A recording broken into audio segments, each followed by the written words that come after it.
NAV, net asset value. స్టాక్స్లో share price ఎలా ఉంటుందో మ్యూచువల్ ఫండ్స్లో కూడా అలానే ఉంటుంది.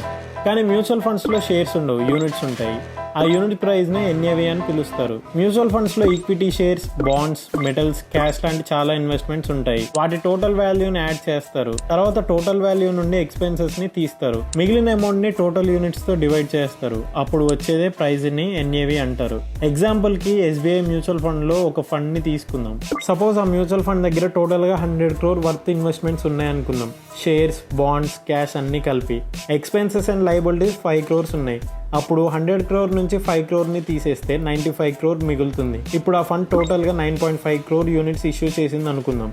95 crore 9.5 crore యూనిట్స్తో డివైడ్ చేస్తే 10 rupees వస్తుంది. అంటే ఆ మ్యూచువల్ ఫండ్ ఒక్క యూనిట్ 10 rupees. ఆ 10 rupeesని ఎన్ఏవి అంటే నెట్ అసెట్ వాల్యూ అంటారు. 1000 rupees ఇన్వెస్ట్ చేసి ఎన్ఏవి 10 rupees ఉంటే మీకు 100 యూనిట్స్ వస్తాయి. అదే ఎన్ఏవి 15 rupees అయితే 100 units into 15 rupees equal to 1500 rupees. అంటే మీ ఇన్వెస్ట్మెంట్ వాల్యూ 1500 rupees అయింది. కాబట్టి ఎన్ఏవి పెరిగితే మీ ఇన్వెస్ట్మెంట్ వాల్యూ కూడా పెరుగుతుంది.